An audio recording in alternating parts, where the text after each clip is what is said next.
I often refer to myself as the wine pastor, and today you're going to meet the wine theologian. In this space of church, Christianity, and wine, Gisela Kreglinger is a huge deal. In fact, when I resigned from being a lead pastor and I started exploring maybe doing something with Christianity and wine, Gisela's books were the ones that I read. I mean, she is the one charting the way in this conversation, one of the big names to bring these two worlds together. And for a long time, I've wanted to have her on the podcast, and it finally worked out. And I'm so excited for you to get to hear her perspective in today's episode. Now, she grew up on a winery in Germany where her family has been crafting wine for many generations. It shaped the experiences that she has had. She holds 2 master's degrees in biblical studies and a PhD in historical theology. She teaches Christian spirituality in the academy, on her annual wine pilgrimages, in churches, and every time an opportunity comes up around the dinner table. She's the author of numerous books, including Cup Overflowing, The Spirituality of Wine, and The Soul of Wine. She is an absolute gem of a person and incredibly knowledgeable in what she's talking about. You're in for a treat today. Now, one bit of housekeeping, I do want to just make a note. There were some technical issues with the audio in this episode. I have done my very best in the recording to fix as much of it as I can, but there's still some there. So that's not normally the case on these episodes. I did want to just say that in advance and ask for your grace. This episode is so good that it's worth listening, even with a few of the audio issues, but a few of them are still there. Enjoy the spirituality of wine.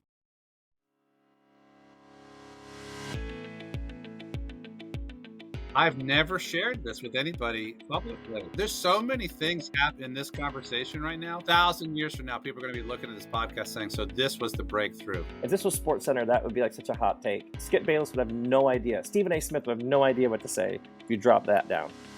That is so good. The joke I always say is like, how'd you learn so much? You got to drink a lot. The power of food and beverage to lubricate an environment. Resistance to change is hurting the church. I'm not in the camp that God has a penis or a vagina or a body at all. I'm in the camp that God is a universal spirit. This is the strangest podcast that I have been on. I don't even know what to do. I'm kind of geeked up about this wine. So this is my second glass, and it delivers a little more of a punch than I expected. So if I get a little loopy, it's your fault. You told me to drink on the show. I will also say as a confession, I am a lightweight. So I've had like 3 sips of this wine and I'm already feeling it. So this is fun. You've uncovered the mystery. You've exposed the formula. You've just duct taped together a number of things that aren't normally hanging out together, and I'm here for it. We're going to sit down at table. We're going to have a glass of wine and some food, and we're going to talk about the beauty of Jesus. Thank you for the hospitality that this particular podcast provides folks like myself, and I know others, to be curious around their faith practices. I really appreciate this venue, what you're doing. It is fun, and yet you dig into the deep stuff. I've heard about your podcast for a long time, and I love that you're a pastor and that you explore the world of faith through wine. That's very unique. I will never forget the first time I bought a bottle of wine by myself, which was yesterday. If you're familiar with drunk history, I thought it's like drunk theology. So I got a little spicy there. It's the peach wine. By the way, drinking this Pinot Grigio at 3 o'clock in the afternoon is making me even more direct in my communication than I normally would be. I know why you have your guests drink wine. It makes sense now. Yeah, I get it. A little bit of liquid courage to really unleash the beast. Welcome to the podcast, Gisela. It is so great to be with you, Jeremy. I've heard about your podcast for a long time, and I love that you're a pastor and that you explore the world of faith through wine. That's very unique. Well, you are a trendsetter in this industry. Anyone who wants to talk about wine and the Bible and Jesus, there's not a lot of people out there in this space, and you are the forerunner. And So whenever I talk about it, people always ask me if I have ever talked with you, and I always say I've read your books. I've never talked with you in person. So today we're fixing that. We're making all things right. Oh, I'm so glad. This is fun. There are not that many people out in that world, and for me, it's always such a joy when I meet people who explore that world, because I think it's really important and also very, very fun. So thank you for having me. Absolutely. Well, let's talk about what we're drinking today. I've got a pro with me on the other side of this, so this will be fun. I am drinking a 2020 Coastline Reserve Cabernet Sauvignon from Paso Robles. So this is Cabernet Sauvignon, obviously the most planted grape around the world, but this is not as heavy as people may expect when they hear of like a California cab. And this one is actually really nice. I always gauge my cabs as, do you have to have a piece of meat with it, or can it be drank, just on its own? And this one can be just on its own. It's doing really good. I'm getting beautiful fruit notes as well as like toffee, wet gravel, pipe tobacco, but then some blackberry, some black plum. This is just a very nice, I would say lighter cab than what I often drink, but very nice for an afternoon conversation with a wine theologian. So that's what I'm drinking today. How about you? What do you have in your glass?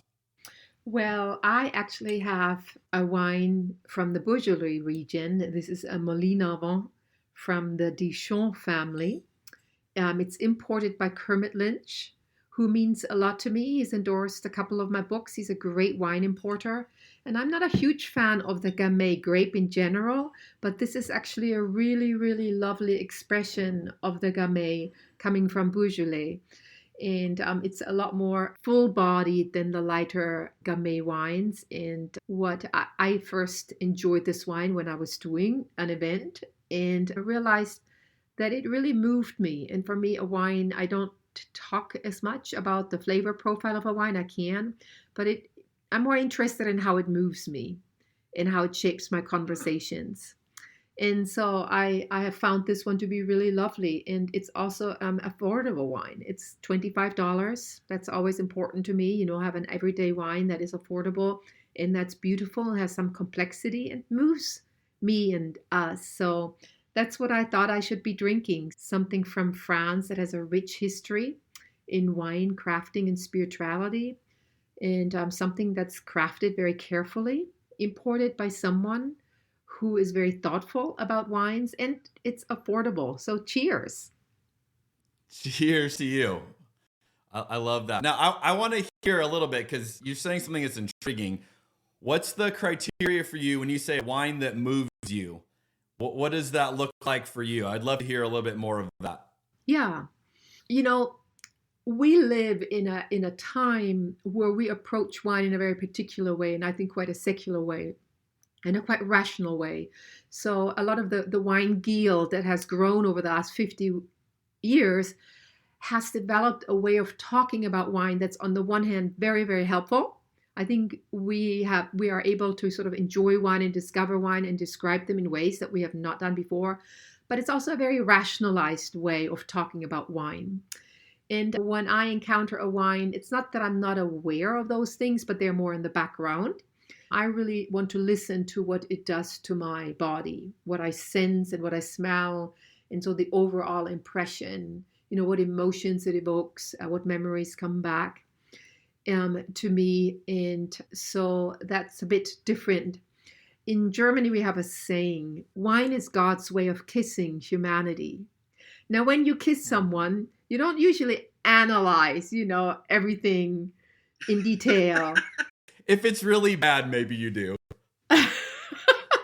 But you give yourself over to this beautiful exchange and just sort of enjoy it and savor it and see, what it does and how it lifts you. And I feel that's sort of how I grew up enjoying wine. Though I grew up on a winery and we have an educational side, the general population of Franconia, where I grew up, it was a lot more about enjoying wine. And it's not like that you aren't noticing things. I don't like wines that are flat. I don't like wines that are real loud, that just scream at you.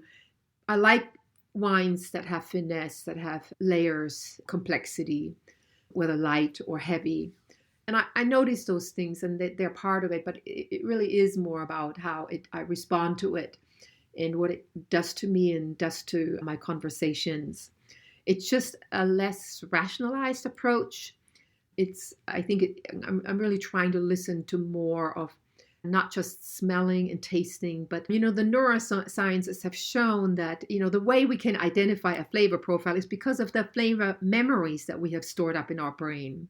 And then these flavor memories, in turn, are connected to much more comprehensive and deeper memories that go back to childhood or can go back to childhood. So when you drink a fragrant wine, it can evoke memories and it can evoke emotions. That's just how our brains work. And so I think a more holistic wine savoring I feel you can give yourself permission to just really listen and see what comes up and how a wine moves you.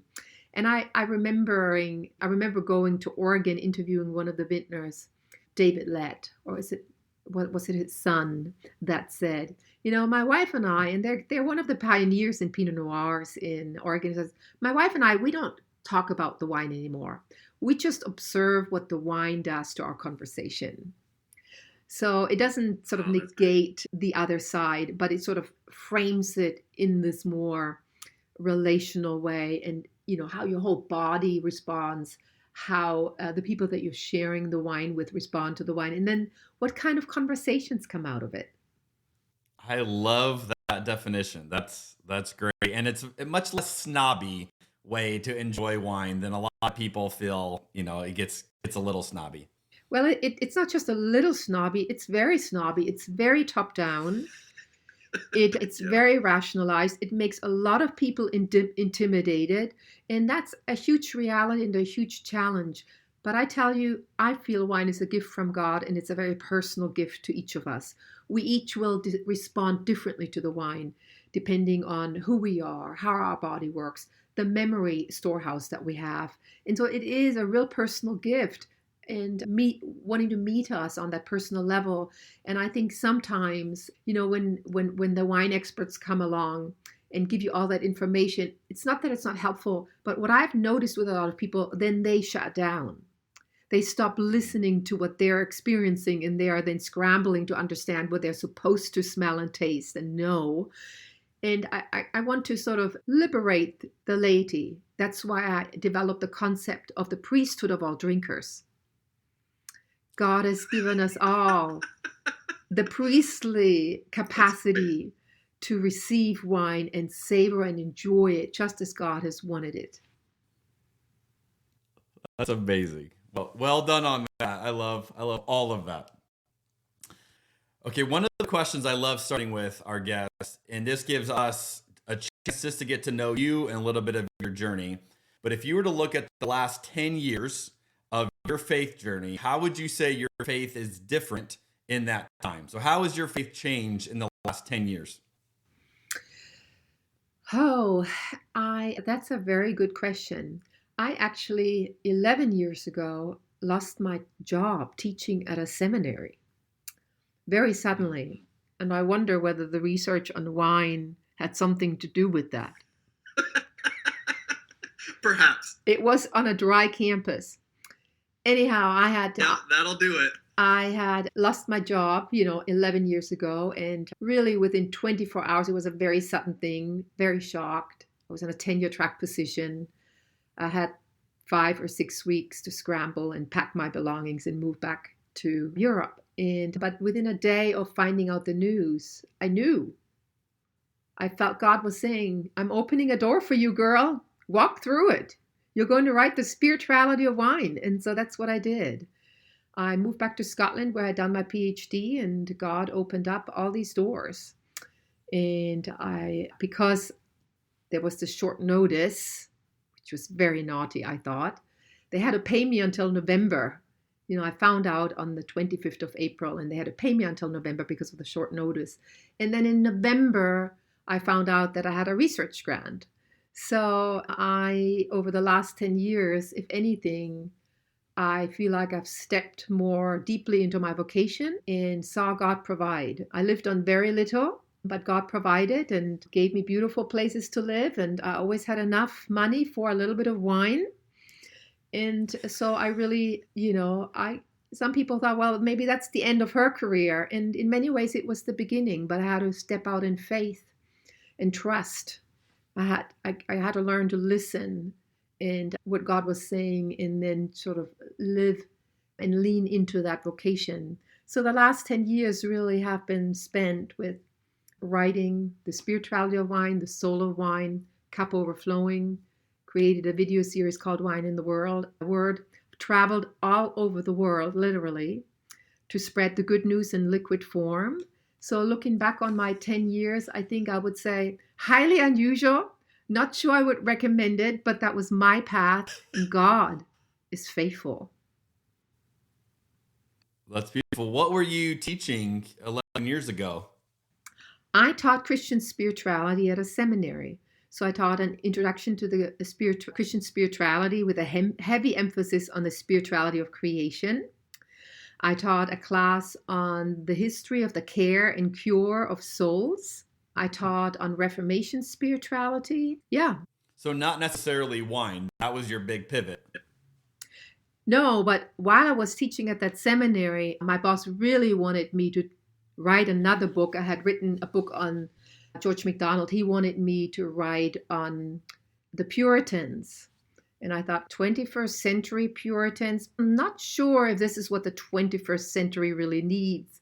And as I was approaching publishers, I remember someone from Ertmann's was at the seminary, and I said, they said, what are you thinking about writing next? And I said, well, maybe a book on the Puritans. And they're like, any other ideas? And I said, actually, I would love to write a book on the spirituality of wine. And the guy was like, really? Here's my card. As soon as you have a proposal, get in touch. And I realized, oh my goodness, not only was it something that God has put on my heart, the publishing world was ready for it. And I actually had two publishers fighting a little bit over the book.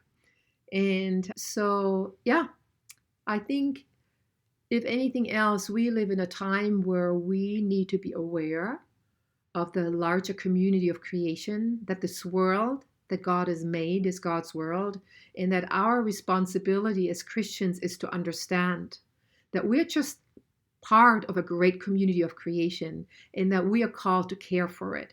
And the first step in caring for God's good world is to love it, to understand it as a gift from God. So that's what I'm trying to do with wine and agriculture. And for the last 3 years, I've been teaching a class on the spirituality of food at a secular university. So I think this is very, very important. And this is why I think what you are doing, Jeremy, is so important. You're bringing your vocation as a pastor and one of the most beautiful gifts that God has given us together, really saying we live in a country that has had a very turbulent relationship with alcohol for a very particular reason. And I write about that in my last book, Cup Overflowing, because I want North Americans to understand their history with alcohol is very particular. There were some very unfortunate circumstances that happened when this country came of age, that they couldn't plant vines as the pilgrims had wanted. And so rum and distilled spirits became a primary beverage of the people. And that created havoc. And we still are in a pattern of drinking too much or not drinking at all.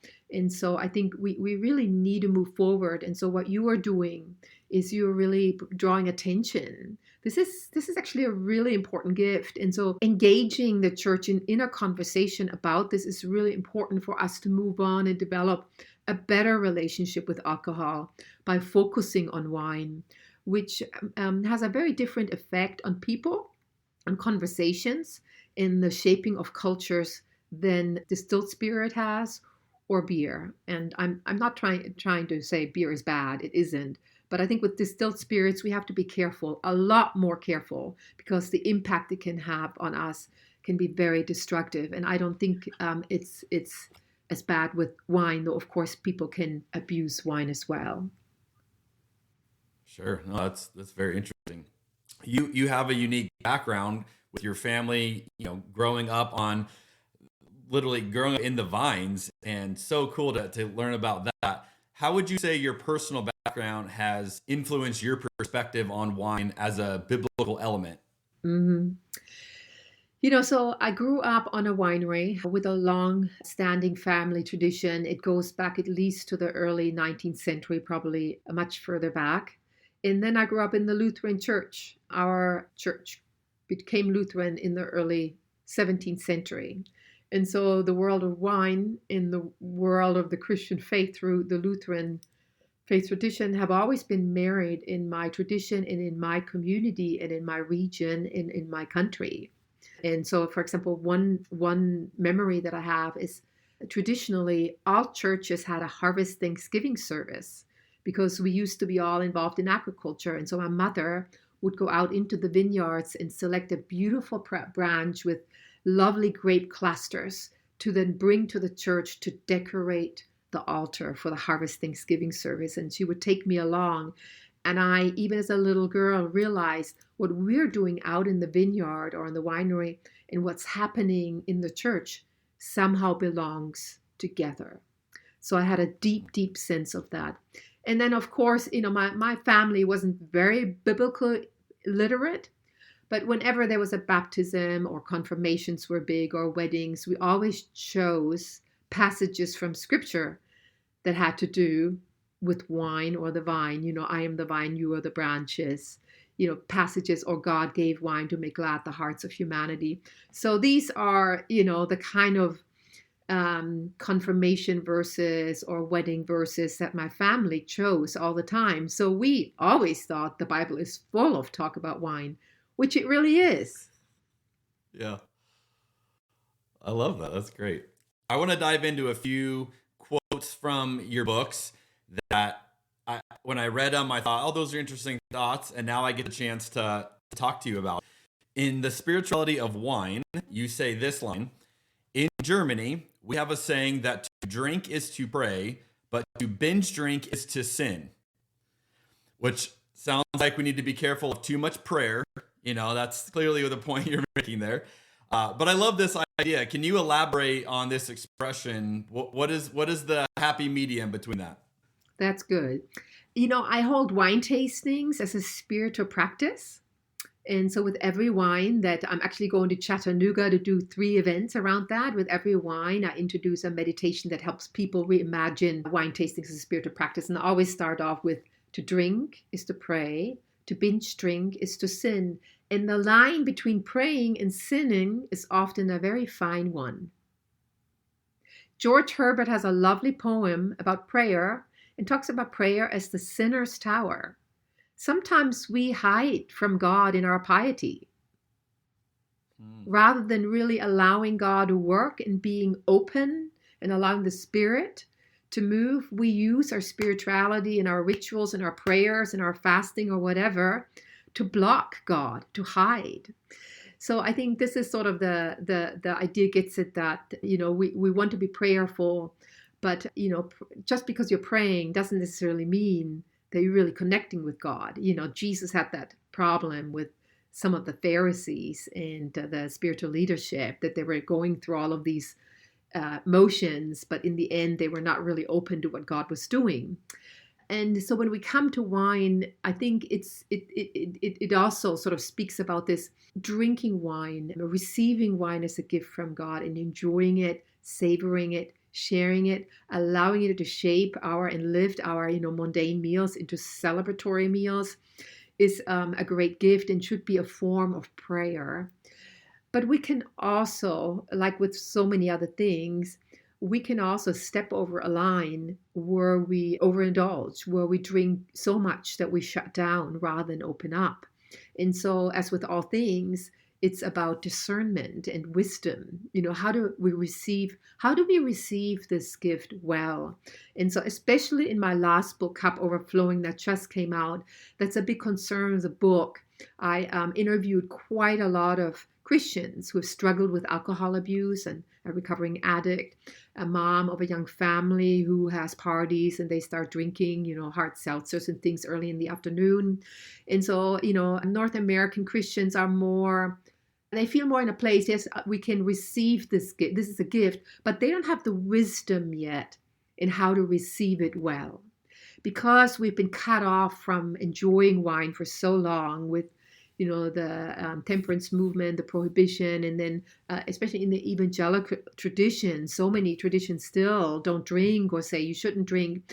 Well, if you don't drink, you also can't develop the wisdom around it. And that's what I have noticed moving to the US is there's no cultural wisdom yet. Because it's not just about me as an individual making decisions. You are embedded in a family, you are embedded in a community, and there is or is not wisdom.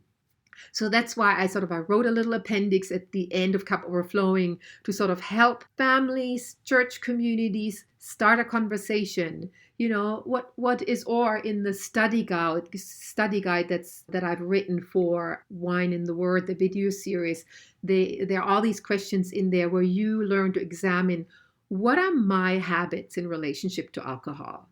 What are the habits of my family? Is there someone in my family, extended family, that's abusing it? And then asking, well, in my wider community, what are the habits in my wider community? Are they good? Are they healthy? And so to start asking those sorts of questions so you can identify, is there any wisdom? Are there any boundaries? Or do we still need to develop that? And I think for many, we still need to develop that.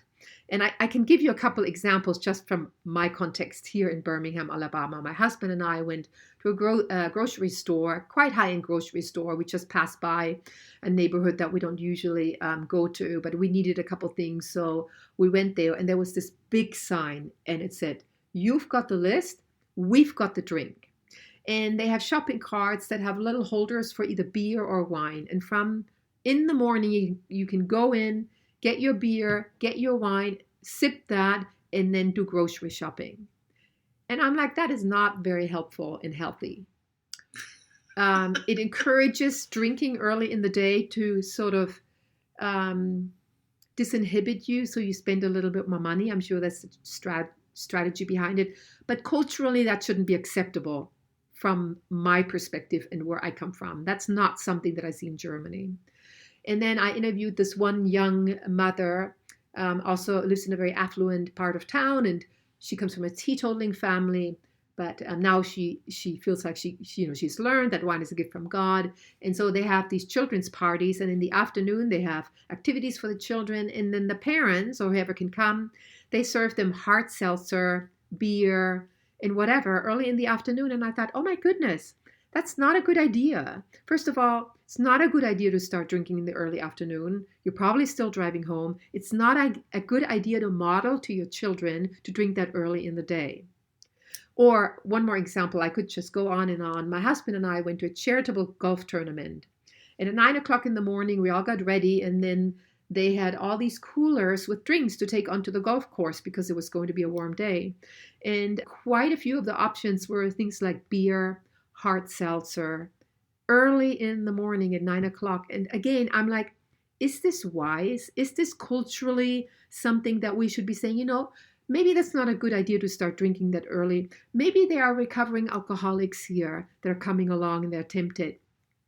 So my observation is that there is this sense, especially with the Christian community in general, wine is becoming more accepted. It's not, beer is the most consumed alcoholic beverage, then distilled spirits, and then wine. So it's still not as widespread as I think it could be or should be. But again, we need to think about boundaries. We need to think about where should we enjoy wine and what are the boundaries. For example, I strongly believe from the biblical view that wine is an invitation to the table, where you sit down together, you share a meal, you wind down from your day, and that is a really good context. In my tradition, we don't drink in my culture before 5 p.m. usually, except on a Sunday maybe, or when there's a special celebration. But usually on a normal day, we don't drink before 5, and we usually drink in the context of a meal. Now, when I go to events here and people offer me alcohol before 5, I say, I don't drink before 5. And they say, oh, it's 5 o'clock somewhere in the world. But can you see that what's behind this? We need thoughtful boundaries. We don't need to set down the law, but we need to say, what is a helpful culture, helpful rituals, helpful boundaries that help us develop a healthier, more wholesome and sustainable relationship with alcohol? Well, you have given this a lot of thought. I appreciate that. You have another quote from that book that kind of on the other end of this, but is another one I read it and I was like, I would love to ask you about that. You say, by the time of Jesus' ministry in first century Judaism, the Passover celebrations had developed and included the drinking of 4 cups of wine. Now that seems like a lot of wine to be drinking at Passover. What have you found in your study of that? I think we have sources that mention this, but you have to think 4 cups of wine. I mean, we don't know how big those cups of wine were. It was a major celebration, and people gathered in Jerusalem and maybe started, after sundown, and then probably late in the night, they were retelling the story of the Exodus, reenacting the Exodus, retelling the story and really celebrating. And so when you have a long evening, if you drink 4 cups of wine with food, and it's one of the big celebrations, actually, that's, when you think about a contemporary celebration, think about the wedding feast of Cana. I mean, those feasts lasted 7 days, so they had 7 days to celebrate. That's a little different. But yeah, I don't think it's over the top. And you also have to remember that at that time, people weren't then hopping in their cars, driving home. They didn't drive. The drinking and driving bit wasn't an issue back then. And so I think, again, it was in a very defined ritual and celebration of the Passover. And that was, helping them to lean into this reality that God had saved them out of slavery, that God was with them in the present, and that God would be with them in the future, that Elijah would be coming. And so all of that was being celebrated and cultivated in them. So again, as someone who grew up on a winery and in a culture that really celebrated a lot, for example, Easter or Pentecost or Christmas, or even on a Sunday, my mom always made a roast, and we had a starter, we had the roast, we had a dessert, and it was sort of a long meal, and we had more wine. And then afterwards, we collapsed into bed and had our Sunday afternoon nap. And then we went for a strenuous walk into the vineyards. So I think, if I were to take you with me to my culture and you'd be celebrating with us, I think you would understand it better. That, wow, this is a long evening. You're really celebrating. You're retelling this story, and you linger. And I think this idea of lingering is not as understood or practiced here. People do celebrate, but they go home pretty quickly. Where I come from, people just linger a lot more and lean into that time of savoring, connecting, conversing. And I think, so that's something that we still need to develop within the culture. So speak to that. What would you say that Europeans understand about wine that Americans don't understand about wine? First of all, Americans have not come of age with a wine culture. They were trying to. The pilgrims coming from Europe very much tried to develop a wine culture. But it didn't take on the East Coast, and they arrived on the West Coast later. On the West Coast, they did develop quite a vibrant wine culture, but the pilgrims came on the East Coast, and so that did not work. And Thomas Jefferson is actually a really good person to look to, because he was an ambassador in France at the beginning of the French Revolution, and he traveled quite extensively in France and also in Germany and in the winelands. And he thought, oh my gosh, they are in this tumultuous time, and yet people are not abusing wine. They just didn't.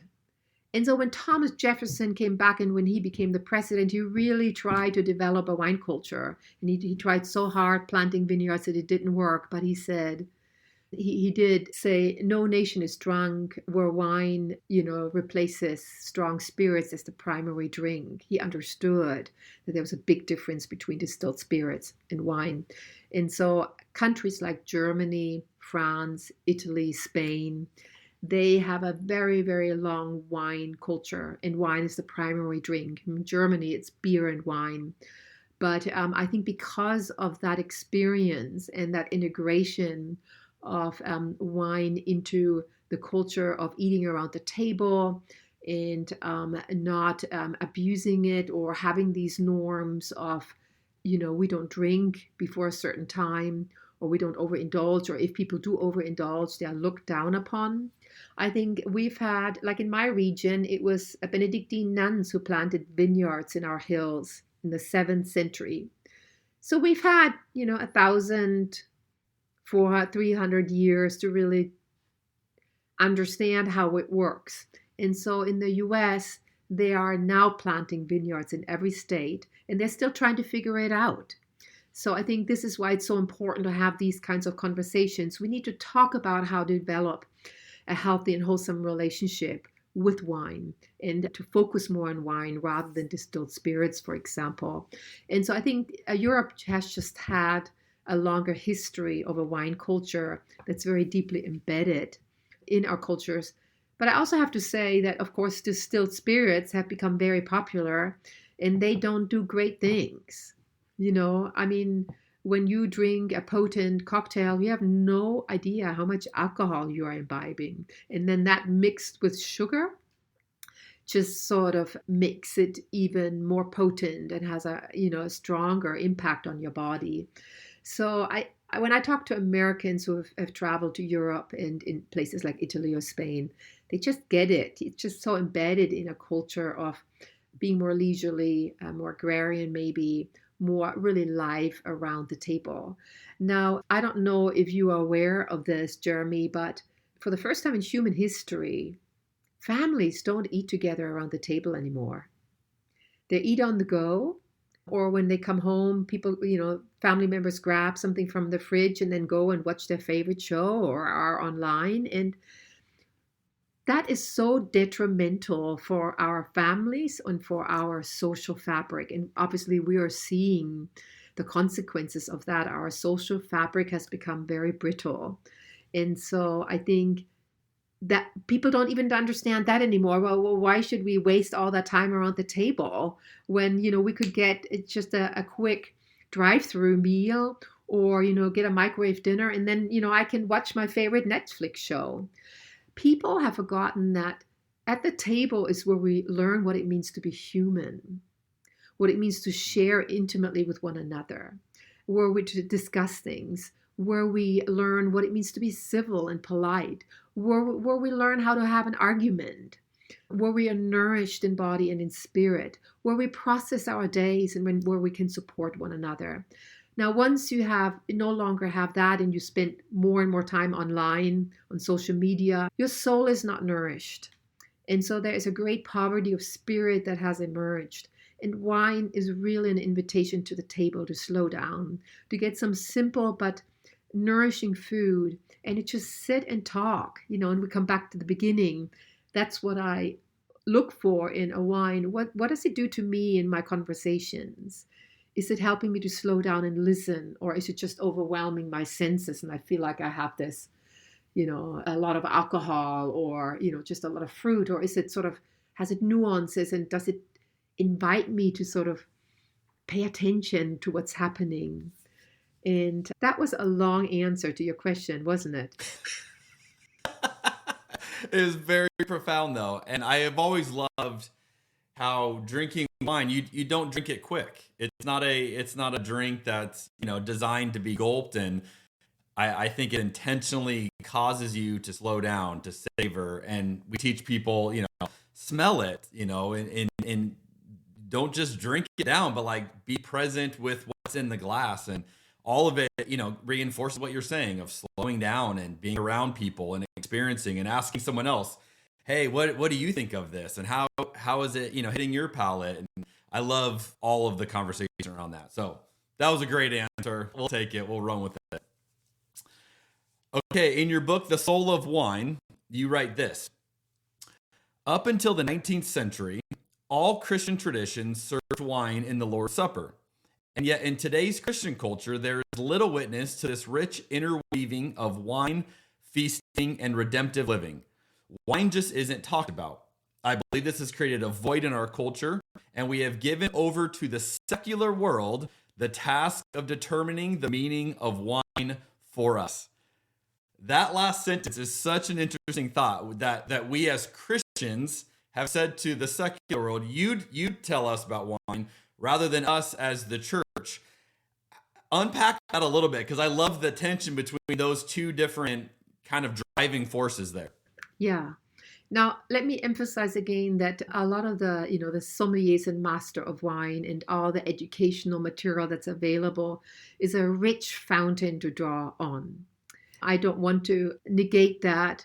I just want to say that that's only a part for understanding wine.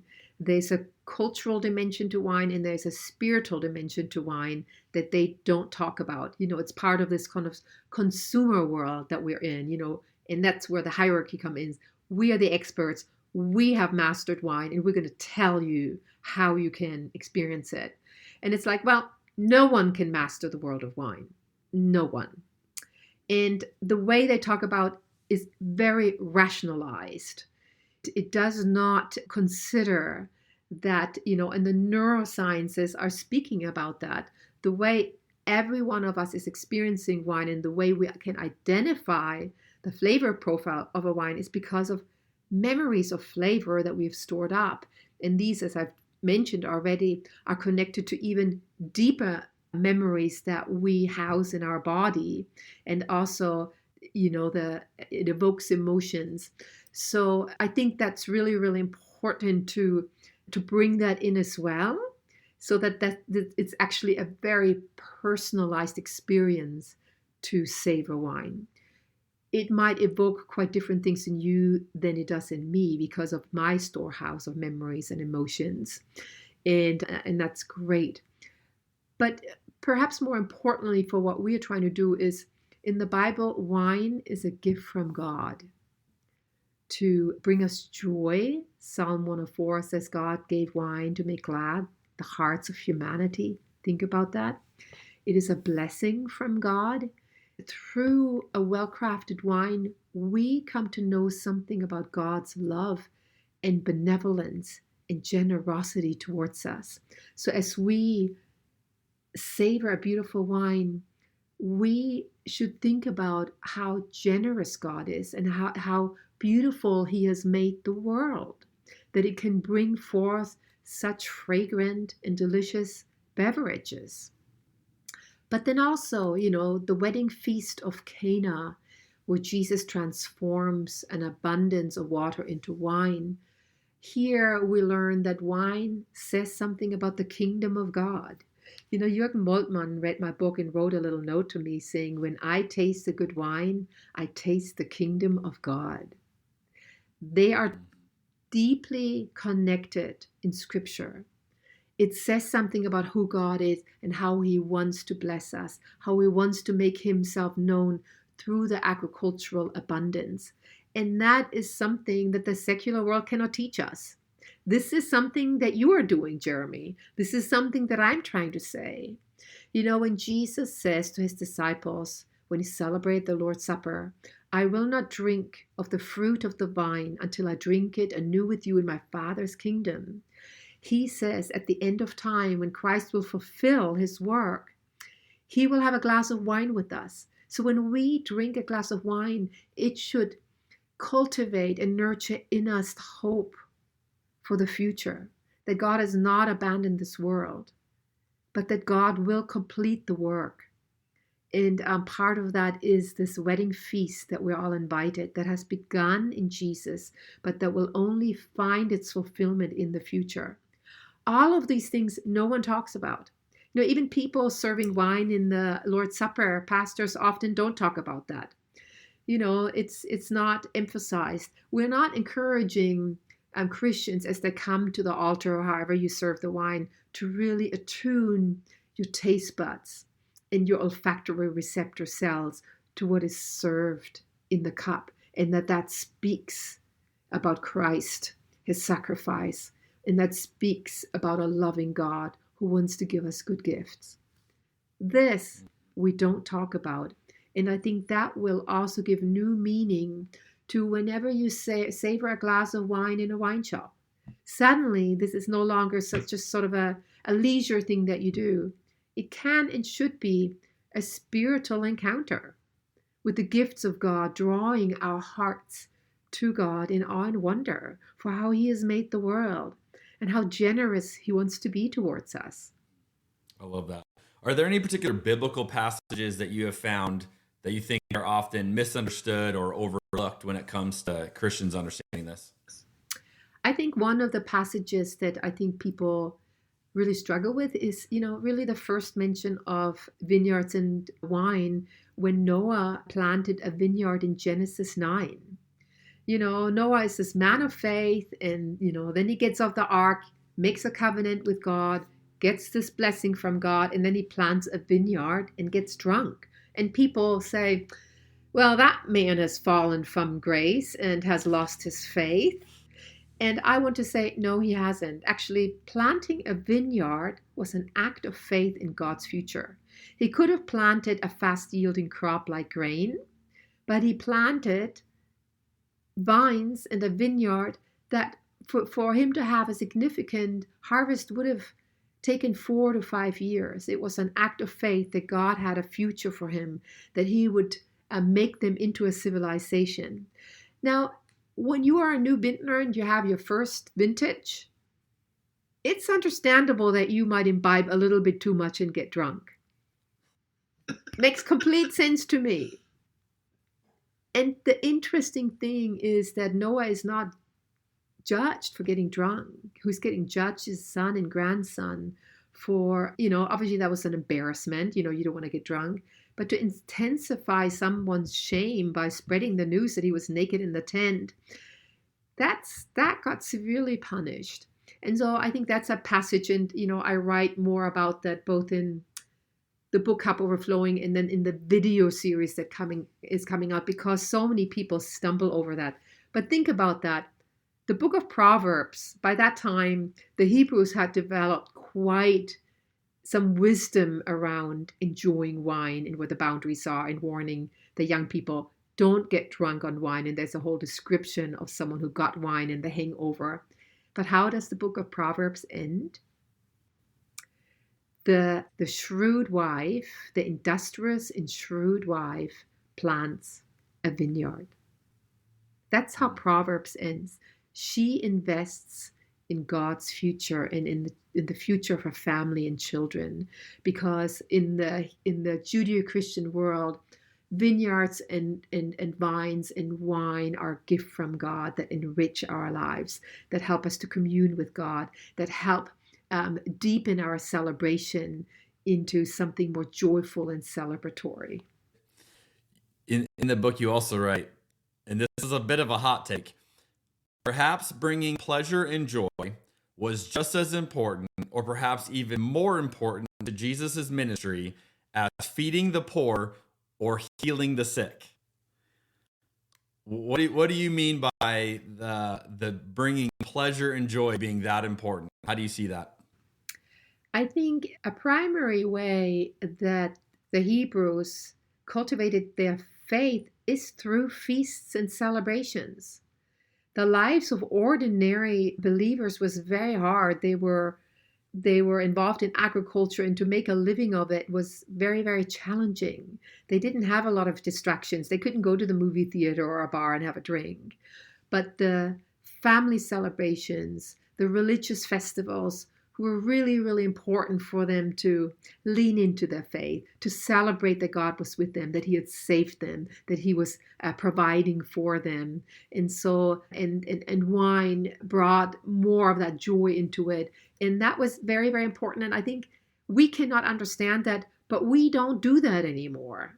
For us, we have all these spiritual practices and spiritual exercises, but how often do we really gather to celebrate and to lean into our faith through these celebrations? And so that was the world that Jesus and his disciples inhabited. And I think it is striking that Jesus' first miracle wasn't healing a sick person or feeding the poor. He did that. But the first thing he did, he said, let's celebrate, for the Messiah is here. That's what this miracle is about. Apart from on the most fundamental level, I think this miracle is about Jesus for 7 days entering into the celebrations of ordinary people and joining in and celebrating that. And through that miracle, he's prolonging and deepening their sense of joy and celebration. We need to think about that. It's easy to pass those things by because we don't think that's very spiritual, is it? But it is. And we have to come to terms with that this is what Jesus did when he started his ministry. And then, of course, the prophets had talked about God sending a Messiah, an anointed one who would deliver his people, who would overthrow the oppressor. And a sure sign of that was celebration, feasting, wine flowing in abundance down the hills. And so when Jesus steps onto the scene and then transforms water into wine at the wedding feast of Cana, he really says, what the prophet spoke about is now being fulfilled. In me, God has started a new age. The eschatological wedding feast has begun. Let's rejoice because God is near and he's about to bring redemption. And I love how you are bringing this aspect of Jesus' ministry to light, which is, as we've talked about, so easy to overlook, so easy to kind of move past, and you're celebrating it. And it's very cool.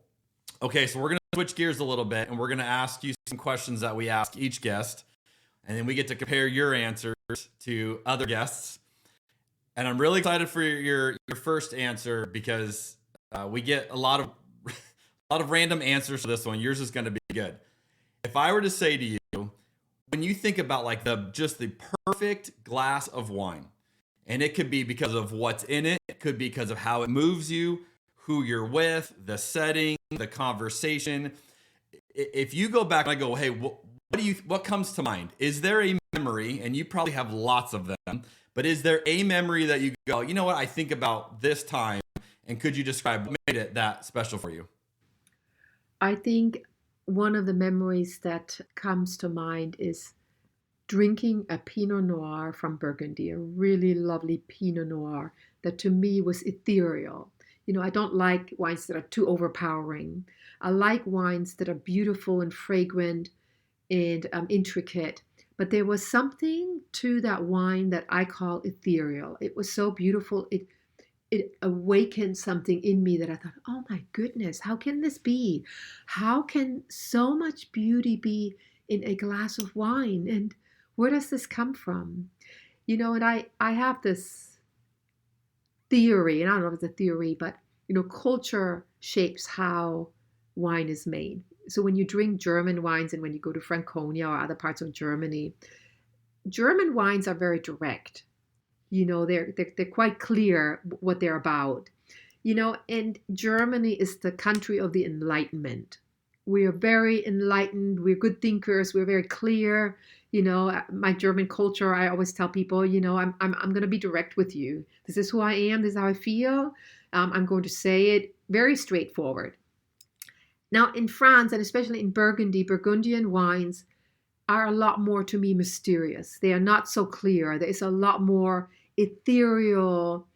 It's hard to put that into word, but think about France as a major place of Christian mysticism. Bernard of Clairvaux wrote all these mystical writings on the Song of Songs. He's from the wine region in Burgundy, from Clairvaux, and I was part of the Cistercian movement that planted all of these vineyards and crafted wine to the glory of God.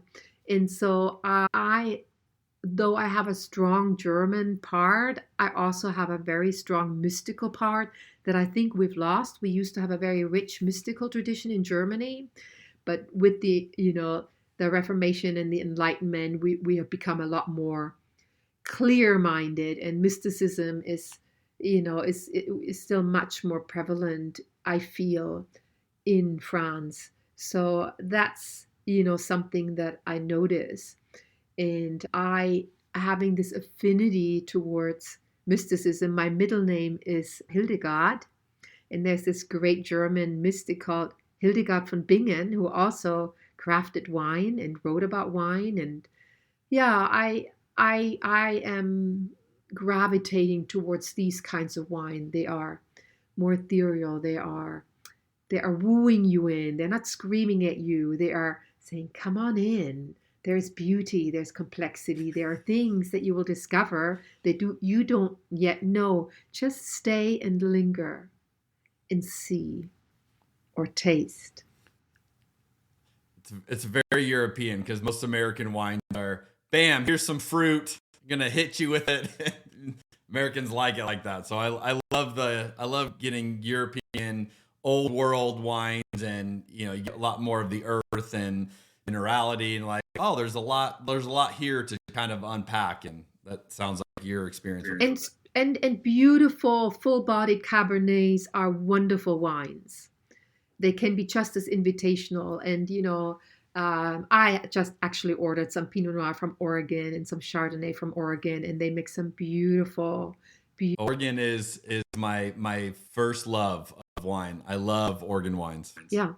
So I as I said, I don't think you need to I don't think you need to go to Burgundy. I think there are many wine regions, and the wine world in the US is changing all the time. Yes, you have wine regions where the wines are quite loud or very alcoholic, but then you also have really, really beautiful and well-crafted Cabernet Sauvignons from Napa Valley.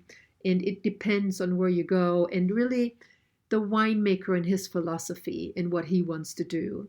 And so you're really on a search. It's not just about a kind of wine, but a kind of way of doing agriculture and working with what the land brings forth and what God gives you, and how to shepherd that along. What is something you used to believe that it turned out later you were wrong about? In terms of wine? It could be anything. It could be faith, it could be life. It happens to me in my relationships a lot, where I think a certain person thinks a certain thing or feels a certain thing, and when I actually try and talk about it, I realize, oh, they're coming from somewhere completely different. And so I feel like that happens to me quite a lot in judging situations, that I really can't assume or judge where a person's coming from, that I always need to sort of check in, and how many misunderstandings I have had because I was wrong about where people came from. What do you see as the main issues facing Christianity in America today? Oh, that's a big question. I want Americans to trust that God builds his kingdom in the church. I think there is this confusion about, that politics can do something or bring something back that belongs to the church, that I think the way Jesus brought it in is by gathering a group of people and teaching them his ways, and by baptizing them, by offering the Lord's Supper, by making them disciples, and in these small communities loving one another well. And I think I want the church in North America to rediscover the local church interconnected with one another as the primary place where we live out our faith. And obviously, we have a government, we live in a democracy. We have certain things that we get to do, and privileges and rights and duties, and they're very important. But the primary way where we live out our faith is within the church.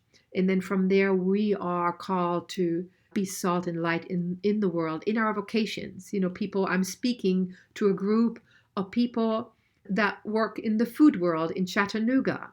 So we'll be discussing about what does it mean to live out your Christian faith in the food industry.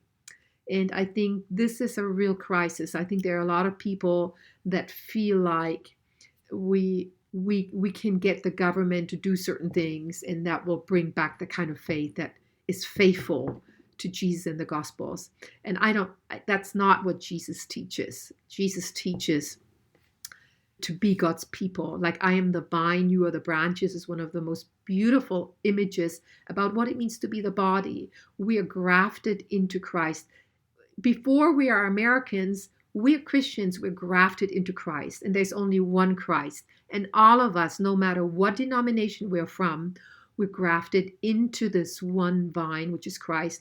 And then we are called to love one another, to serve one another, and wash each other's feet.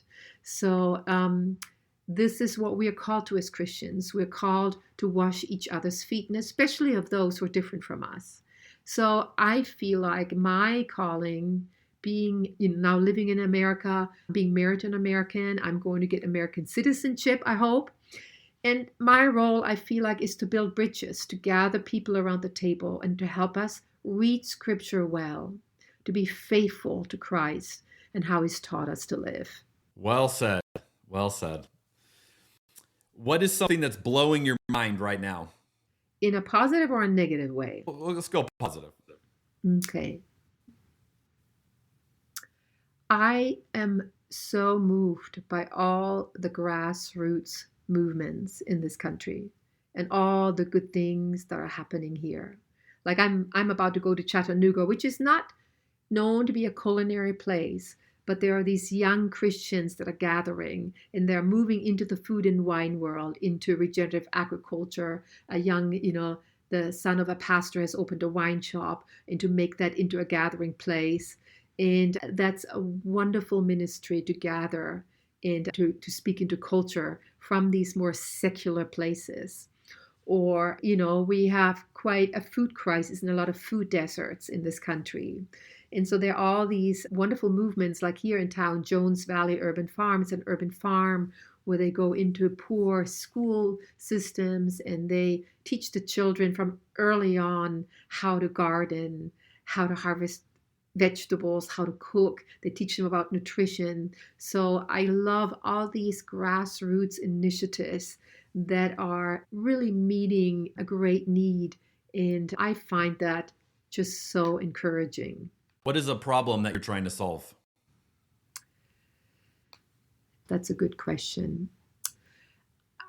Personally, because I do all of these different things, I'm a writer. Like right now, we're getting ready to publish a video series called Wine in the Word, and we're having all of these events.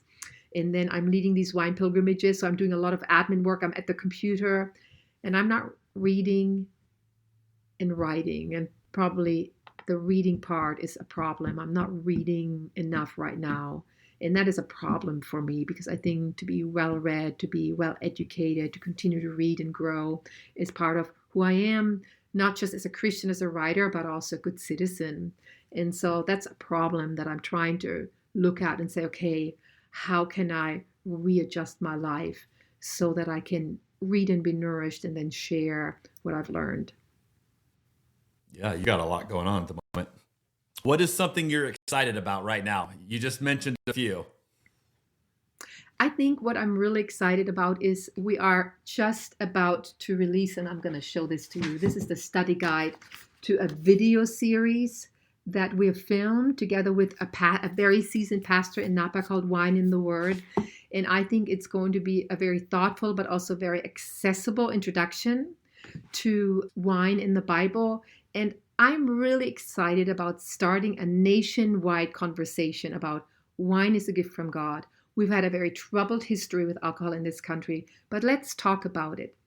And let's heal together. Let's reclaim wine and develop a healthy and wholesome relationship with wine, which brings you to the table and sharing meals and feasting and celebrating. I think that can be a really powerful way to shape culture, to renew culture, but especially the Christian community. Love it. Well, is there anything else you want to add that I have not asked you about, but we could not close this interview without talking about? Yes. One of the things that I feel like I want to bring some awareness to is that intoxication is not always negative. I have a meditation that is entitled The Gift of Holy tipsiness. The gift of blessed intoxication. That's that kind of level of intoxication where you don't either shut down or get out of control, but you are just a little intoxicated and you let down your guards. You start to relax. You allow confessions to come more easily, confessions of joy and pleasures, and confessions of failures and grief. And through that, you become more vulnerable to the people that you are with, and deeper bonds can happen. And I've seen that over and over in our wine tasting room. And so I want to leave you with this idea. There is this gift of holy tipsiness that is a strengthened social bonds. That really is what makes celebrations so beautiful with wine, is that you have a level of conviviality and joy and openness and vulnerability that comes because you're just slightly intoxicated. That's going to make a great social media clip. I like it. Well, if someone is listening to this or watching this and they're like, I'm really resonating with her, where can they find you online? How can they get more connected to the things that you're working on? Yeah, great question. I have a website, The Spirituality of Wine, or if you Google my name, Gisela Kreglinger, that will lead you to my website where you can see my publications and my wine pilgrimage that I do once a year. There's a way that you can get in contact with me. I think that's the easiest way.